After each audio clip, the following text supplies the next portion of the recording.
Hello bull trackers दोस्तों, कुछ time पहले मैंने एक वीडियो में आपके साथ शेयर किया था कि किस तरीके से एफआईआईज लगातार रियल्टी सेक्टर के स्टॉक्स में अपनी पोजीशंस को बढ़ा रहे हैं, जिसकी वजह से इस सेक्टर के स्टॉक्स में हमें अच्छी खासी तेज़ी देखने को मिल रही है। तो आप देख सकते हैं कि रियल्टी सेक्टर का इंडेक्स किस तरीके से तेज़ी से भाग रहा है पिछले कुछ महीनों में, और अगर हम देखें तो एक साल में ये करीब 46% अप है। तो इस तेजी की वजह क्या है फंडामेंटल रीजंस, इसको हमें समझने की हम कोशिश करेंगे और इंडिविजुअली एक एक स्टॉक्स को के हम स्ट्रेंथ्स और वीकनेस को भी समझने की कोशिश करेंगे। तो आइए सबसे पहले हम रियल्टी सेक्टर का ओवरऑल आउटलुक क्या है उसके बारे में बात करते हैं। According to a recent research जिसमें यह कहा गया है कि रियल्टी सेक्टर का साइज 5.8 ट्रिलियन तक पहुंच जाएगा बाय 2047। मुझे थोड़ा एम्बिशियस लगता है। उसकी वजह यह है कि जो रेसिडेंशियल सेक्टर है उसमें तो हमें अच्छा खासा ग्रोथ देखने को मिलेगा आने वाले सालों में, लेकिन मुझे कमर्शियल सेक्टर के ग्रोथ में थोड़ा सा डाउट है। एनीवेज, उन्होंने ये फिगर्स पब्लिश किए हैं तो पूरा रिसर्च करके ही किया होगा, मैं ऐसा मानता हूँ। लेकिन अगर इसको हम थोड़ा इसका अनुमान नीचे भी गिरा दें तो भी हमें इस सेक्टर में डिसेंट ग्रोथ हमें देखने को मिलेगी। तो फिलहाल हम ये फिगर्स को लेके चलते हैं। तो 5.8 ट्रिलियन डॉलर्स का इन्होंने जो है साइज बताया है रियल्टी सेक्टर का, जो कि 2047 तक हो जाएगा और ये करीब 15% हमारे जीडीपी का बन जाएगा। इस वक्त अगर हम देखें तो करीब हम 7.3% का जो जीडीपी का साइज है रियल्टी सेक्टर का, तो यहाँ से लगभग डबल हो जाएगा ऐसा अनुमान है। तो इसका जो एनुअलाइज्ड ग्रोथ रेट, जिस रफ्तार से ये इंडस्ट्री ग्रो करेगी, जो प्रेडिक्ट किया गया है वो करीब 9% से ऊपर का है। दोस्तों, यहाँ पे हमें बात का ध्यान रखना चाहिए कि आईटी सेक्टर की कंपनीज अभी जो उनकी ग्रोथ रेट है वो इससे काफ़ी ज़्यादा कम है। हालांकि उस इंडस्ट्री की साइज़ बहुत ज़्यादा बड़ी है, लेकिन वहाँ पर ग्रोथ स्लो होता हुआ दिख रहा है और रियल्टी सेक्टर में ग्रोथ बढ़ता हुआ दिख रहा है। तो 9% के रफ्तार से अगर ये इंडस्ट्री ग्रो करेगी तो मैं तो इसे एक तरीके से सनराइज इंडस्ट्री ही मानूंगा। अगर हम इस साल की बात करें तो रेसिडेंशियल सेक्टर्स में हमें अच्छा खासा ग्रोथ देखने को मिला। In fact highest ever sales record हुई हैं और इस साल के अंत तक जो टारगेट प्रेडिक्ट किया गया है वो 430 मतलब 4,30,000 यूनिट्स की बुकिंग होगी इस साल, इस कैलेंडर ईयर में, जब तक दिसंबर 2023 तक का अगर हम विंडो लें तो इस विंडो में इतने यूनिट्स के सेल होंगे और ये हाईएस्ट एवर रिकॉर्ड किया गया है। तो अगर हम इस साल की बात करें 2023 की, तो उसमें क्या हमें डेटा देखने को मिलता है, तो ये अनुमान लगाया जा रहा है कि इस साल की जो बुकिंग हुई है रेसिडेंशियल सेक्टर में वो हाईएस्ट एवर रिकॉर्ड होगा और जो नंबर्स प्रेडिक्ट किए गए हैं वो इतने घरों की बुकिंग यानी कि 4,30,000 यूनिट्स की बुकिंग की जो है एक अनुमान लगाया गया है कि इस साल बाय दिसंबर 2023 तक होगा और ये बेस्ट एवर बुकिंग ईयर साबित होगा। अगर हम क्वार्टर की बात करें तो जो जुलाई सितंबर का क्वार्टर है उसमें रियल्टी सेक्टर में क्या फिगर्स हमें देखने को मिलती हैं। तो इस क्वार्टर में अगर हम देखें तो 82,600 यूनिट्स के करीब जो है बुकिंग्स हुई हैं और अगर हम पिछले साल के सेम क्वार्टर से कंपेयर करें तो हमें 12% का ग्रोथ देखने को मिला। और मैं सिर्फ यहाँ पर जो है रेसिडेंशियल सेक्टर की बात कर रहा हूँ, कमर्शियल की बात नहीं कर रहा हूँ। और अगर हम पिछले क्वार्टर से बात करें, करंट क्वार्टर को कंपेयर करें, तो हमें करीब 7% का ग्रोथ देखने को मिलता है। दोस्तों, ध्यान रहे कि ये जो क्वार्टर होता है जो जुलाई टू सितंबर, ये ट्रेडिशनली वीक क्वार्टर माना जाता है, क्योंकि इसमें तरह तरीके की जो हमारे रिलीजियस वो हैं जिसकी वजह से लोग घर नहीं खरीदते हैं और जो अगला क्वार्टर आने वाला है वो एक्चुअली स्ट्रॉन्ग क्वार्टर माना जाता है। तो ये बुकिंग अगले क्वार्टर में और भी ज़्यादा होने की उम्मीद है। तो क्लियरली आप देख सकते हैं कि फिगर्स हमें बहुत अच्छी देखने को मिल रही हैं। और एक और चीज़ जो हमें गौर करने वाली है कि ये जो सेल्स की फिगर्स आ रही हैं रेसिडेंशियल यूनिट्स की, ये 6 ईयर की हाईएस्ट लेवल की फिगर आई हैं। तो ये अचानक से जो इस सेक्टर में इतनी तेज़ी क्यों आने लगी है और उसकी सीड्स देखेंगे तो वो कोविड टाइम का है। कोविड की वजह से क्या हुआ कि लोग घर में ज़्यादा काम करने लगे, जिसकी वजह से जो लोगों को बड़े घरों की ज़रूरत पड़ी और एक तरीके से जो कमर्शियल स्पेसेस थे वहाँ डिमांड घट रही थी और जो रेजिडेंशियल स्पेसेस हैं उसकी डिमांड बढ़ रही थी। लोगों को ज़्यादा घर चाहिए और बड़े घर चाहिए, तो एक तरीके से वहाँ पर डिमांड की बूस्ट हमें देखने को मिला। साथ ही उस टाइम जो है इंटरेस्ट रेट्स जो हैं कम थे। अब क्या हुआ, इंटरेस्ट रेट्स लगातार बढ़ रहे हैं। ज़्यादातर लोगों को ये अनुमान था कि जब इंटरेस्ट रेट्स बढ़ेंगे तो ये डिमांड में कमी आ जाएगी, लेकिन ऐसा होता हुआ हमें नहीं दिख रहा है। अगर आप एफआईआईज़ की भी बाइंग सेलिंग के पैटर्न देखें तो लास्ट ईयर वो रियल्टी स्टॉक्स को बेच रहे थे। क्यों बेच रहे थे? क्योंकि उनको पता था कि यहाँ पर इंटरेस्ट रेट्स बढ़ेंगे और जिसकी वजह से डिमांड इस सेक्टर की कम होगी, लेकिन वैसा कुछ हुआ नहीं। और कमर्शियल में जरूर डिमांड कम हुई, लेकिन वो डिमांड की से ज़्यादा की भरपाई जो रेजिडेंशियल स्पेस में होने लगी। तो इसकी वजह से एफआईआईज़ जो कि पिछले साल इन स्टॉक्स को बेच रहे थे, अब वो काफ़ी तेज़ी के साथ इन स्टॉक्स में अपनी पोजीशंस को बढ़ा रहे हैं। तो अगर हम हाउसिंग सेल्स के सिटी वाइज अगर हम पोजीशन देखें तो वहाँ पर हमें क्या देखने को मिलता है, तो ये जो है टॉप इंडिया के जो सिटीज़ है जहाँ पे रेजिडेंशियल में सबसे ज़्यादा सेल्स हो रही हैं। और इसमें आप देख सकते हैं कि किस तरीके की सबसे ज़्यादा ग्रोथ हमें जो है, अगर आप परसेंटेज वाइज देखेंगे तो ऑफकोर्स पुणे में दिखेगा। तो अगर हम साइज से देखें जो तो टॉप मार्केट्स क्या है, तो वो है मुंबई, एनसीआर में भी बहुत कुछ आता है लेकिन गुड़गांव मेनली, और तीसरा जो है बेंगलुरु। तो ये 3 सेगमेंट में सबसे ज़्यादा ग्रोथ हमें देखने को मिल रहा है। तो मुंबई में 46% का ग्रोथ हमें देखने को मिला है। एनसीआर में अगर हम देखें तो ग्रोथ काफ़ी कम है, लेकिन साइज़ के मामले में ये मार्केट भी अच्छा खासा बड़ा है। और बेंगलुरु में भी आप देखिए अच्छा खासा हमें ग्रोथ देखने को मिल रहा है। हैदराबाद, चेन्नई, इनमें भी हमें ग्रोथ देखने को मिल रहा है कि साइज़ वाइज वो थोड़ा छोटा है। तो हमें उन कंपनीज पर बेट लगाना है जो मेनली मुंबई और बेंगलुरु में काम कर रहे हैं। एनसीआर में थोड़ा स्लो डाउन होता हुआ हमें दिख रहा है रियल एस्टेट मार्केट, लेकिन इस वक्त मुंबई और बेंगलुरु जो है काफ़ी ज़्यादा हॉट हैं और इन्हीं कंपनीज पर हमें जो है बेट करना है जो इन मार्केट्स में काफ़ी ज़्यादा एक्टिव हैं। हालांकि जिन सिटीज़ में अभी हमें ग्रोथ कम देखने को मिल रहा है उसमें भी आने वाले टाइम पे ग्रोथ बढ़ने की उम्मीद है, क्योंकि दोस्तों घर तो हर किसी को चाहिए। और जैसा कि मैंने उस वीडियो में कहा था कि रियल्टी सेक्टर की कहानी क्या है कि जिसे घर चाहिए वो खरीद ही नहीं पा रहा है और जिसे नहीं चाहिए वो 4-4, 5-5 घर लेकर बैठा हुआ है। तो जब भी प्राइस में डिप आएगा तो बहुत सारे लोग ऐसे हैं जो बैठे हैं उस डिमांड को कंज्यूम करने के लिए। तो इस सेक्टर में आने वाले कई सालों तक स्पेशली जो रेजिडेंशियल सेक्टर है उसमें हमें अच्छा खासा डिमांड देखने को मिलेगा। अब आइए दोस्तों हम इस सेक्टर के एक एक स्टॉक्स को देखते हैं, उनकी स्ट्रेंथ और वीकनेस क्या है। तो आप इसमें देख सकते हैं कि हमने जो है सारे जो मेजर स्टॉक्स है रियल्टी सेक्टर के जो लिस्टेड प्लेयर्स हैं, जो लिस्टेड नहीं है उनका डेटा तो हमारे पास नहीं आएगा और वो हमारे किसी काम का भी नहीं है क्योंकि हम उसमें इन्वेस्ट नहीं कर सकते। तो यहाँ पर आप देखिए हमने इसका एक आपको पूरा कंपैरिजन दिखाया है और यहाँ पर आप देख सकते हैं कि ज़्यादातर स्टॉक्स जो हैं जो 52 वीक्स के आसपास ही घूम रहे हैं। अगर आप इनके 1 ईयर का रिटर्न देखिए तो रियल्टी सेक्टर करीब 44% अप है और आप देखिए ज़्यादातर सेक्टर जो है डबल डिजिट में दिख रहे हैं।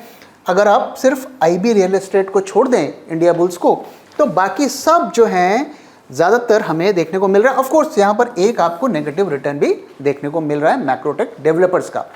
तो अगर हम मार्केट कैप के हिसाब से देखें और ऐसी कंपनी जो कि पैन इंडिया में प्रेजेंट है तो वो है डीएलएफ। लेकिन डीएलएफ में बहुत ज़्यादा इस वक्त हमें उनकी फिगर्स बहुत ज़्यादा एक्साइटिंग नहीं लग रही है और मैं डिटेल में एक एक के बारे में बात करूंगा।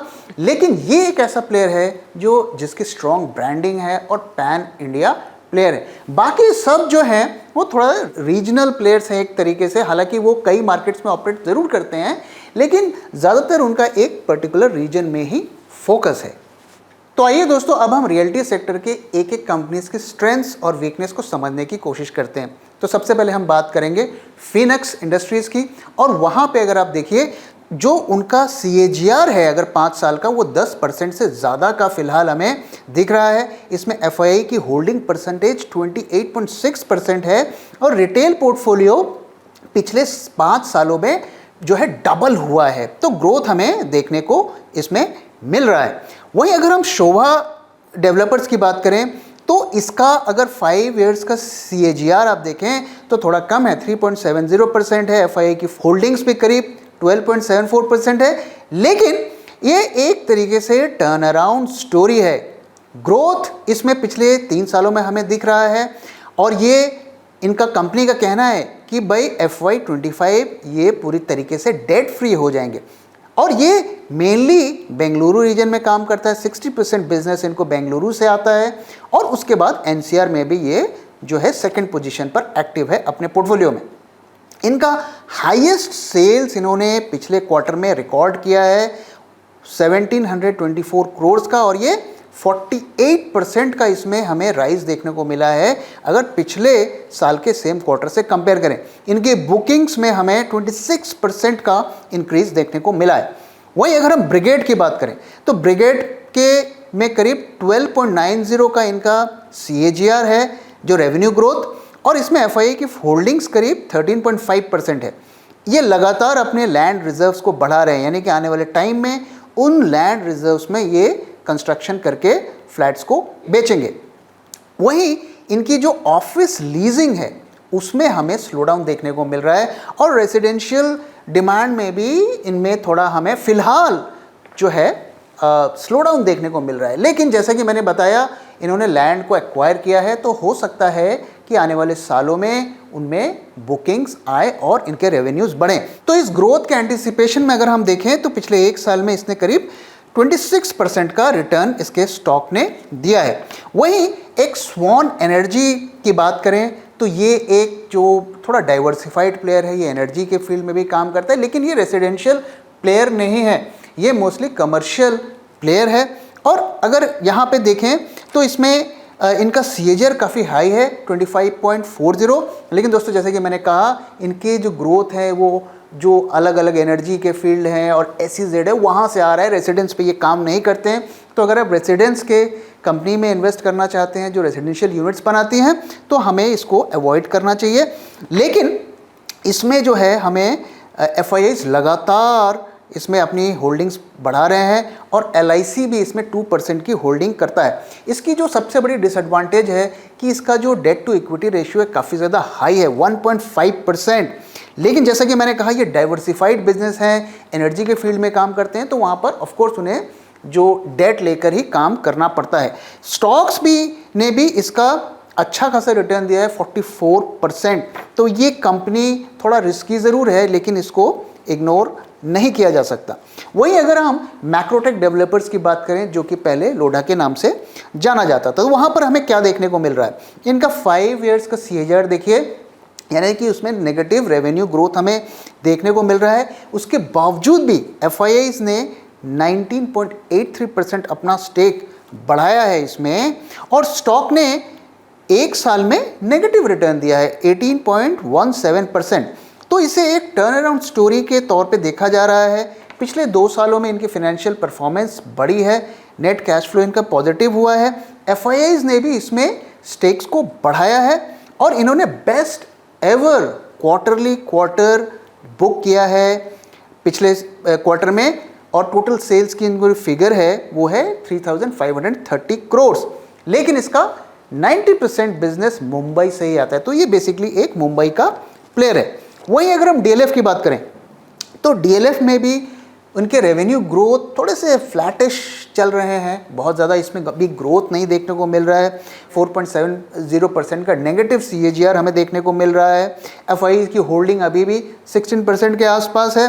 स्टॉक ने 1 साल में फिर भी इसके बावजूद भी 56% का रिटर्न दिया है। अब देखिए कितना ज़्यादा जो रियल्टी सेक्टर की डिमांड है कि कंपनी में ग्रोथ नहीं दिख रहा है फिर भी इसमें इन्वेस्टमेंट आ रहा है, स्टॉक प्राइस ऊपर जा रहा है। तो इनमें इस कंपनी का जो सबसे बड़ा एडवांटेज क्या है, जैसे कि मैंने बताया ये पैन इंडिया प्लेयर है, लो डेट है, लेकिन अगर इसके फाइनेंशियल्स देखें तो वहाँ पर थोड़ा सा डिसअपॉइंटिंग अभी फ़िलहाल दिख रहा है। इनके नेट प्रॉफिट्स डिक्लाइन कर रहे हैं, इन्होंने कोई नए लॉन्चेस फ़िलहाल नहीं किए हैं और इस अगर सेल्स बुकिंग जो अगर इस क्वार्टर की देखें तो 2000 करोड़ की सिर्फ है, बाकी प्लेयर से कम है। और अगर पिछले साल के क्वार्टर से कंपेयर करें तो वहाँ पे कुछ ग्रोथ नहीं है। लेकिन डीएलएफ की जो सबसे बड़ी स्ट्रेंथ है कि अगर वो कोई भी प्रोजेक्ट लाती है तो हाथों हाथ रातों रात उनकी जो सारी बुकिंग हो जाती है, इसीलिए लोग इस पर ज़्यादा बेट कर रहे हैं। तो ग्रोथ फिलहाल तो नहीं दिख रहा है, लेकिन इस एंटिसिपेशन पे लोग खरीद रहे हैं कि डीएलएफ जो भी करेगा बड़ा करेगा। डीएलएफ के बारे में एक और चीज़ मैं आपको बता देता हूं दोस्तों कि ये एक ऐसी कंपनी है जिसे हम कहते हैं ना टाइम टेस्टेड। 2008 में आप देखिए इतने बड़े बड़े रियल एस्टेट के प्लेयर्स थे जिनके स्टॉक्स में न जाने कितने गुना के प्राइस का राइज हुआ था, और उस क्राइसिस के बाद लगभग ज़्यादातर रियल एस्टेट सेक्टर की कंपनीज बर्बाद हो गई। यूनिटेक जैसा बड़ा प्लेयर भी अब बिल्कुल बर्बादी के कगार पर खड़ा हुआ है। लेकिन ये कंपनी थी जो उस शॉक को सर्वाइव ही नहीं की, बल्कि उसके बाद से स्ट्रांगली उभर कर भी आई। एक और चीज़ कि ये थोड़ा पॉलिटिकल जो चीज़ें होती हैं उसके रिसीविंग एंड पर भी थी, लेकिन उसको भी, उस शॉक को भी इसने एब्जॉर्ब किया कंपनी ने और उभर कर आई।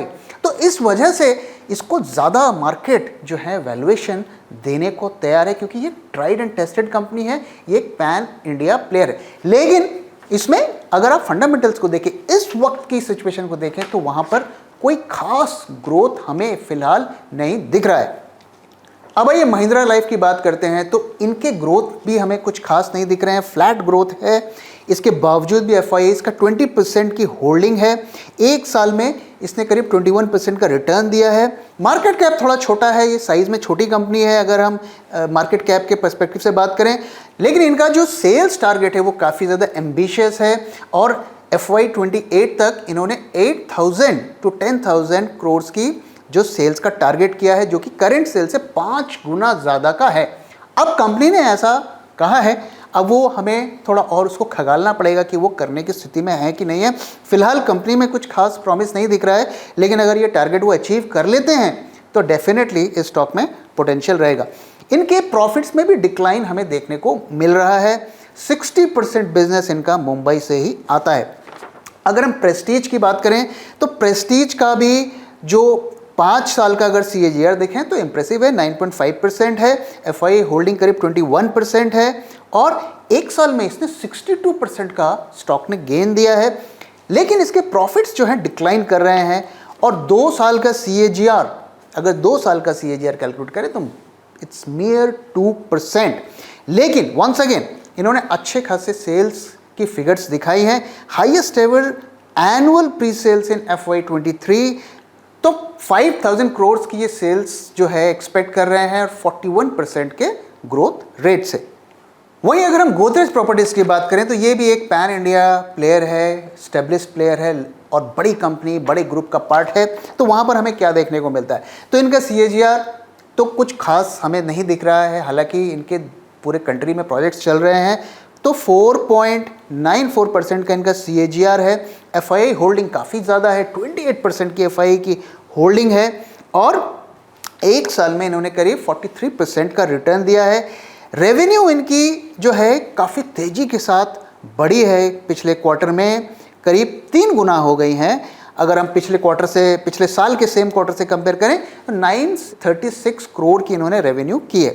हालांकि इनका डेट लेवल राइज कर रहा है। अब इन तरीके की कंपनीज में डेट लेवल जब बढ़ता है तो वो कई दफ़े पॉजिटिव भी होता है, क्योंकि इसका मतलब है कि उन्होंने मार्केट से पैसा उठाया है और अब वो अपने नए प्रोजेक्ट्स में इन्वेस्ट करेंगे। तो देखना पड़ेगा कि ये डेट जो है उठाकर इसको किस तरीके से यूज़ कर रहे हैं। 40% इनका बिजनेस जो है मुंबई से आता है, लेकिन ये अपने बाकी इंडिया के पार्ट्स में भी ये एक्सपैंड कर रहे हैं। वहीं ओबेरॉय रियल्टी की बात करें तो इसके भी फंडामेंटल्स काफ़ी अच्छे दिख रहे हैं। 5 साल में 27% का इन्होंने ग्रोथ दिया है, 18% की इनकी FIA की होल्डिंग है। एक साल में इन्होंने करीब 25% का इसके स्टॉक ने जो ग्रोथ दिखाया है। और अगर इसकी जो स्ट्रॉन्ग पॉइंट्स क्या हैं, डेट कम है, और इनका सेल्स रन रेट जो है अगले 3-4 सालों तक बढ़े रहने की ही उम्मीद है। लेकिन वंस अगेन ये एक मुंबई बेस्ड प्लेयर है, 100% इसका बिजनेस मुंबई में आता है। और आखिर में IB रियल एस्टेट तो इसको छोड़ देते हैं, क्योंकि इसमें जो इनके जो CAGR है करीब -32% है, और कंपनी में तरह तरह की प्रॉब्लम्स है, तो वहाँ पर हमें जाने की ज़रूरत नहीं है। ऑपरेटर्स काफ़ी ज़्यादा इस पर काम भी करते हैं, ऐसा डेटा देख के लगता है, तो वहाँ पर को हम थोड़ा उस स्टॉक को अवॉइड हमें करना चाहिए। तो अब इस लिस्ट में से अगर हमें इन्वेस्ट करना हो, हमें स्टॉक पिक करना हो, तो हमें किसे करना चाहिए? तो it depends upon your risk appetite और आप किस तरीके से इन्वेस्टमेंट करना चाहते हैं। देखिए, अगर आप लॉन्ग टर्म के इन्वेस्टर हैं और आप ज़्यादा रिस्क नहीं लेना चाहते हैं, तो go with the number 1 player, यानी कि जिसका सबसे बड़ा मार्केट साइज है, जिसका सबसे बड़ा बिजनेस प्रोफाइल है, जो वेल डाइवर्सिफाइड है इन टर्म्स ऑफ रीजन, वो अलग अलग पार्ट्स में काम करता है, कमर्शियल में भी करता है, रियल एस्टेट में भी करता है। तो इन पैरामीटर्स पर अगर हम देखें तो DLF इज़ द चॉइस। और इसमें बेशक ये शायद अंडर परफॉर्म करे इसका स्टॉक, बाकी स्टॉक से हमें इसमें शायद अगले 1-2 साल में गिरावट देखने को मिले, लेकिन ये आपको एक सेफ्टी भी देगा। और अगर आपका आउटलुक 5-7 साल का है, जैसे कि मैंने कहा कि रियल एस्टेट सेक्टर की जो ग्रोथ की फिगर्स हैं अगर वो सही साबित होती हैं, तो सबसे बड़ा फ़ायदा किसको होगा? जो सबसे बड़ा प्लेयर है, सबसे स्टेब्लिश्ड प्लेयर है। तो इस लॉजिक से DLF जो है हमें इसको कंसिडर करना चाहिए। लेकिन अगर आप एक high risk high return category के ट्रेडर हैं, तो हमें ऐसे ट्रेडर्स को टर्न अराउंड स्टोरीज पर जो है बेट करना चाहिए। और इस डेटा को देख के जो हमें टर्न अराउंड स्टोरीज हमें देखने को मिल रहे हैं, वो मेजरली अगर आप देखें तो मैक्रो टेक डेवलपर, जो कि लोधा, जो पहले जाना जाता था लोधा के नाम से, और दूसरा शोभा डेवलपर्स, तो ये दोनों जो हैं टर्न अराउंड स्टोरी हैं। हालांकि टर्न अराउंड स्टोरी में रिस्क भी ज़्यादा होता है, लेकिन रिटर्न भी मिलता है। तो पिछले 1-2 सालों से हम देख रहे हैं कि उसमें टर्न अराउंड हो रहा है। अगर ये सस्टेन होता है तो ये आपको सबसे ज़्यादा फ़ायदा भी देगा। लेकिन जैसा कि मैंने बताया, अगर ये एक टेम्परेरी और शॉर्ट टर्म का ही टर्न अराउंड है, तो आपको इसमें अच्छा खासा नुकसान भी हो सकता है। तो हमें थोड़ा इस रिस्क को भी ध्यान में रखना पड़ेगा। और अगर आप एक लो डेट प्लेयर पे बेट करना चाहते हैं, जिनके कर्जे नहीं हैं और एक अच्छा ब्रांडिंग है, तो ओबेरॉय रियल्टी जो है उस कैटेगरी में सही फिट हो रहा है। तो आपको इस लिस्ट में से अगर रियल एस्टेट स्टॉक को पिक करना है, तो ये 1, 2, 3 आप पिक करिए। और मेरा ये सजेशन रहेगा कि चूँकि इस वक्त मार्केट भी ऑल टाइम हाई पर है, रियल्टी के स्टॉक्स भी ऑल टाइम हाई पर है, तो सारे पैसे शायद हमें एक साथ नहीं लगाने चाहिए।